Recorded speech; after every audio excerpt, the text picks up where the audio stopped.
Painting upside down. इस कहानी की शुरुआत में हमें दिखाया जाता है कि एक प्लेनेट के ठीक ऊपर दूसरा प्लेनेट आ गया है जहाँ पर भी इंसान ही रहते हैं, लेकिन इन दोनों प्लेनेट्स के इतने आसपास होने के बावजूद दोनों प्लेनेट्स की अपनी अपनी ग्रेविटी है। यानी कि जिस प्लेनेट का जो इंसान है वो उसी प्लेनेट की ग्रेविटी के साथ जुड़ा हुआ रहता है। साथ ही जो भी मैटर जिस प्लेनेट पर क्रिएट होता है, पैदा होता है, वो उसी की ग्रेविटी से जुड़ा रहता है। यानी कि ऊपर से कोई भी चीज नीचे नहीं गिरती। दरअसल यहाँ इन दोनों प्लैनेट्स के 3 रूल्स हैं जो कि नेचर ने बनाए हैं।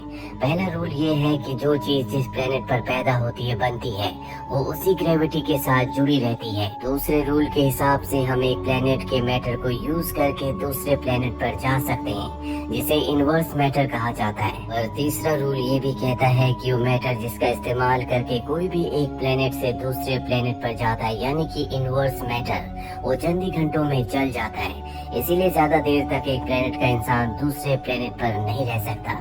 दरअसल जो प्लेनेट ऊपर है उसे अप टॉप कहा जाता है, जहाँ के लोग बहुत विकसित और अमीर हैं, जबकि जो प्लेनेट नीचे है उसे डाउन बिलो कहा जाता है, जहाँ के लोग अंडर डेवलप्ड हैं।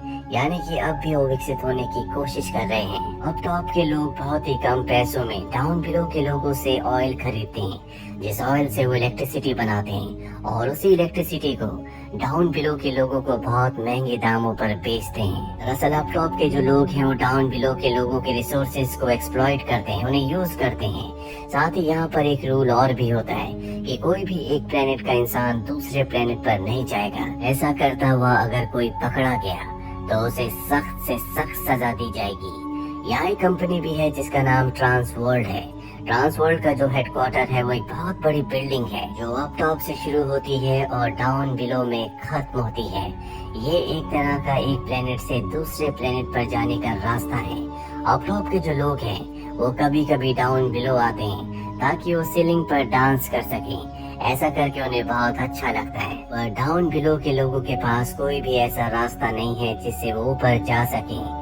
यही हमें एक बच्चे को दिखाया जाता है जिसका नाम एडम है, जो डाउन बिलो में रहता है। कुछ साल पहले ट्रांसवर्ल्ड फैक्ट्री में एक बहुत बड़ा एक्सप्लोजन हुआ था जिसमें आधी सिटी के लोगों की मृत्यु हो गई थी, और उन लोगों में एडम के माता पिता भी थे। इसीलिए अब वो एक ऑर्फनेज में रहता है और हर वीकेंड्स पर वो अपनी आंट से मिलने के लिए जाता है, जो खास तरह के उड़ने वाले पैनकेक्स बनाती है जो एडम को बहुत पसंद है। उसकी आंट उसे बताती है कि ये रेसिपी हमें विरासत में मिली है और एक दिन तुम्हें भी ये रेसिपी मिलेगी, जिसका राज एक किताब में होता है। दरअसल ये उड़ने वाले जो पैनकेक्स होते हैं ये खास तरह की पिंक बीज यानी कि मधुमक्खी के पोलन से बनाई जाती है, जो पोलन मिलता है सेज माउंटेन पर, जो कि बहुत ही ऊंची जगह है। दरअसल यहाँ पर दोनों वर्ल्ड की जो मधुमक्खियाँ यानी कि बीज होती हैं वो पोलन इकट्ठा करती हैं, जिस पोलन से बनाए हुए पैनकेक्स हवा में उड़ते हैं। एडम की आंट एक दिन उसे कहती है कि तुम्हें सेज माउंटेन पर जाकर पोलन लाना होगा। एडम वहाँ पर चला जाता है। ये बहुत ऊंची जगह है और इस जगह पर एक बहुत ऊंचा पेड़ भी होता है जिसके ऊपर एडम चढ़ जाता है। वहाँ से वो अप टॉप वर्ल्ड को यानी कि दूसरे प्लेनेट को देख सकता है। उसके पास एक प्लेन होता है जो वो हवा में उड़ाता है और उड़ते हुए वो दूसरे प्लेनेट पर चला जाता है। वहाँ उस प्लेन को एक लड़की उठाती है जिसका नाम ईडन है। ईडन जब ऊपर देखती है तो उसे एडम दिखता है। ये दोनों एक दूसरे को हाय करते हैं और यहाँ से इनकी दोस्ती का सिलसिला शुरू हो जाता है। कुछ साल बीत जाते हैं और अब ये दोनों के दोनों टीनेजर हैं, पर आज भी ये उसी जगह एक दूसरे से मिलने के लिए आते हैं। इनके बीच में जो फीलिंग्स थी अब वो बहुत ज्यादा बढ़ चुकी है। इसीलिए कभी कभी एडम ईडन को रस्सी के सहारे अपनी दुनिया में यानी कि डाउन बिलो में खींच लेता है, जहाँ ये दोनों एक दूसरे के साथ अच्छा वक्त बिताते हैं। एक दिन एडम जब ईडन को नीचे खींचता है तो कुछ गार्ड्स इन्हें देख लेते हैं, इन पर गोलियां चलाते हैं, और अब एडम उसी जगह से रस्सी के जरिए ईडन को वापस भेज रहा होता है। अभी एक गार्ड उसके हाथ पर गोली मारता है जिससे रस्सी छूट जाती है और ईडन अपनी दुनिया अपने प्लेनेट पर गिर जाती है। एडम देखता है कि उसके सर से खून निकल रहा है। अब यहाँ पर गार्ड आते हैं और उसे पकड़कर जेल में बंद कर देते हैं। साथ ही उसकी आंट के घर को भी जला दिया जाता है। और अब 10 साल बीत जाते हैं, जहाँ एडम को दिखाया जाता है कि अब वो एक मैकेनिक शॉप पर काम करता है। साथ ही वो एक ऐसी क्रीम बनाने की कोशिश कर रहा होता है जिससे कोई भी ओल्ड इंसान जिसकी स्किन पर बहुत सारे रिंकल्स हो, उसकी स्किन के सेल्स डेड हो गए हो, उसकी स्किन को दोबारा से यंग कर दे और इस क्रीम को बनाने के लिए वो उन्हीं पिंक बीज के पोलन का इस्तेमाल कर रहा होता है जो कि उसे उस पहाड़ पर मिलती है जहाँ बचपन में पहली बार उसने दूसरे प्लेनेट पर यानी कि दूसरे वर्ल्ड में ईडन को देखा था। हालांकि उसने फॉर्मूला तैयार तो कर दिया है लेकिन वो कुछ ही पलों के लिए काम करता है और अगर वो अपने फॉर्मूले को स्टेबल करना चाहता है और क्रीम को पूरा करना चाहता है तो उसे एडवांस इक्विपमेंट्स की जरूरत है जो यहाँ पर नहीं बल्कि अप टॉप पर है जहाँ जाने की उसे इजाजत नहीं है। एक दिन वो टीवी पर ईडन को देखता है। दरअसल 10 सालों से उसने ईडन को नहीं देखा। उस एक्सीडेंट के बाद कभी ईडन वहाँ पर नहीं आई और अब ईडन ट्रांस वर्ल्ड में काम करती है वो कंपनी जो दोनों दुनियाओं को जोड़ती है। एडम तय करता है कि वो भी उस कंपनी को ज्वाइन करेगा ताकि वो ईडन से मिल सके जिससे वो बचपन से प्यार करता है। साथ ही ईडन उसे वो सभी इक्विपमेंट्स भी दे सकती है जिससे वो अपनी क्रीम को पूरा करे। इसीलिए वो ट्रांस वर्ल्ड को ज्वाइन कर लेता है। ये बहुत ही एडवांस फैसिलिटी होती है। एडम को जहाँ पर काम मिलता है उसे फ्लोर 0 कहा जाता है। यहाँ से फ्लोर ऊपर प्लस में और नीचे माइनस में होते हैं। इस फ्लोर पर दोनों दुनियाओं के लोग एम्प्लॉयज एक साथ काम करते हैं। एडम डाउन बिलो आने के बाद मैकेनिक शॉप के ओनर को बताता है कि मैंने ट्रांस वर्ल्ड कंपनी ज्वाइन कर ली है, जिससे शॉप का ओनर बहुत गुस्सा होता है। वो कहता है कि वहाँ के जो एम्प्लॉयज है वो सब के सब इविल है क्योंकि वहाँ पर सभी लोग अप टॉप के काम करते हैं। तुम्हें उनसे दूर रहना चाहिए नहीं तो तुम्हें मार देंगे। और एडम शॉप के ओनर को कन्विंस कर लेता है। वहीं हमें ईडन को दिखाया जाता है जिसे उस एक्सीडेंट के बाद कुछ भी याद नहीं था।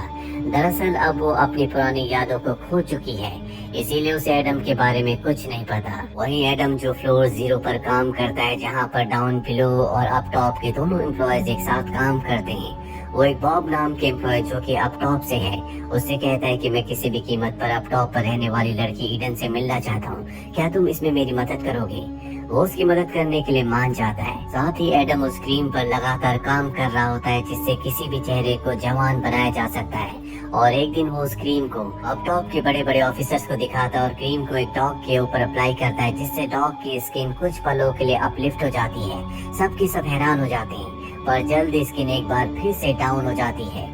वो सीनियर ऑफिसर्स उससे कहते हैं कि तुम इस क्रीम पर काम करो। और अब एडम और भी ज्यादा घंटों तक काम करता है और जब सब ऑफिस से चले जाते हैं तो बॉब के डेस्क पर जाता है और उसके फोन से बॉब बनकर ही रिसेप्शनिस्ट को कॉल करता है और कहता है कि मैं ईडन से मिलना चाहता हूँ, क्या आप उससे मेरी अपॉइंटमेंट फिक्स कर सकते हैं? दरअसल वो जो रिसेप्शनिस्ट है वो अप टॉप की है और वो ईडन से उसकी यानी कि बॉब की अपॉइंटमेंट फिक्स कर देती है। और तभी उसका सूट जलने लगता है क्योंकि रूल नंबर 3 के मुताबिक एक प्लेनेट की चीज को दूसरे प्लेनेट की ग्रेविटी पर नहीं ले जाया जा सकता। ऐसा करने से वो जलना शुरू हो जाती है। वहीं अगले दिन एडम अप टॉप के एम्प्लॉयज की तरह कपड़े पहन लेता है। साथ ही वो अपने पैरों में इनवर्स मैटर बांध लेता है जो कि दूसरे प्लेनेट का है और ऐसा करने से अब वो अप टॉप प्लेनेट पर सीधा उन्हीं के लोगों की तरह चल सकता है।